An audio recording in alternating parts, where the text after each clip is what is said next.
ॐ गणानां त्वा गणपतिगुं वामहे कविं कवीनामुपमस्त्रवस्त्रमं ज्येष्ठराजं ब्रह्मणां ब्रह्मणस्पतानः शृण्वन्नोतिभिः सीदसादनम्। ॐ श्रीमहागणाधिपतये नमः। श्रीगुरुभ्यो नमः। हरिः ओम्। भावनो उपनिषत्। ॐ भद्रं कर्णेभिः शृणुयाम देवाः, भद्रं पश्यमाक्षभिर्यजत्राः, स्थिरैरङ्गैः सुष्ठुवागुंसस्तनूभिः व्यशेम देहहितं यदायुः। स्वस्ति न इन्द्रो वृद्धश्रवाः, स्वस्ति न पूषा विश्ववेदाः, स्वस्ति नस्तार्क्ष्यो अरिष्टनेमि, स्वस्ति न बृहस्पतिर्दधातु। ॐ शान्ति शान्ति शान्तिः। ॐ आत्मानं अखण्डमण्डलाकारमावृत्य ॐ ऐं ह्रीं श्रीं क्लीं सकलब्रह्माण्डमण्डलं स्वप्रकाशं ध्यायेत्। ॐ ऐं ह्रीं श्रीं क्लीं श्रीगुरुः सर्वकारणभूता शक्तिः। ॐ ऐं ह्रीं श्रीं क्लीं तेन नवरन्ध्ररूपो देहः। ॐ ऐं ह्रीं श्रीं क्लीं नवशक्तिरूपकं श्रीचक्रम्।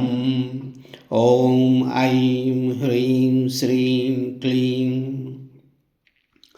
वाराही पितृरूपा।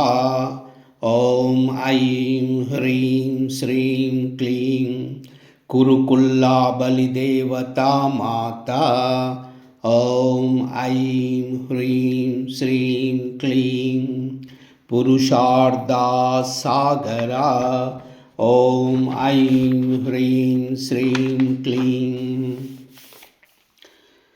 देहो नवरत्नद्वीपः। ॐ ऐं ह्रीं श्रीं क्लीं आधारनवकमुद्राशक्तयः। ॐ ऐं ह्रीं श्रीं क्लीं त्वग्वादिसप्तधातुर्भिः अनेकैः संयुक्ता सङ्कल्पा कल्पतरवः। ॐ ऐं ह्रीं श्रीं क्लीं तेजः कल्पकोद्यानम्। ॐ ऐं ह्रीं श्रीं क्लीं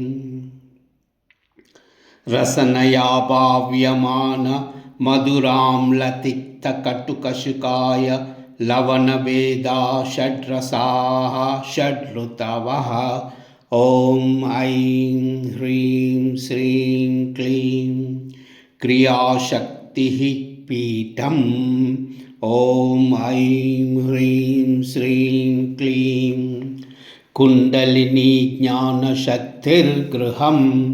ॐ ऐं ह्रीं श्रीं क्लीं इच्छाशक्तिर्श्रीमहात्रिपुरसुन्दरी।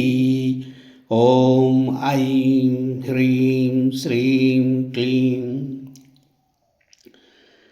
ज्ञाता होता। ॐ ऐं ह्रीं श्रीं क्लीं ज्ञानम् अग्निः।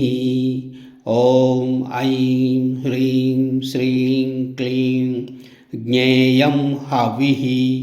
ॐ ऐं ह्रीं श्रीं क्लीं ज्ञातृज्ञेयज्ञानानाम् अभेदभावनं श्रीचक्रपूजनम्। ॐ ऐं ह्रीं श्रीं क्लीं कैलाह्रीं असकहलह्रीं सकला ह्रीं कायला ह्रीं असकाला ह्रीं सकला ह्रीं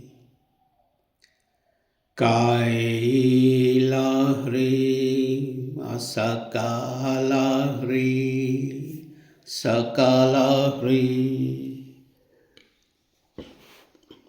सर्वमंगल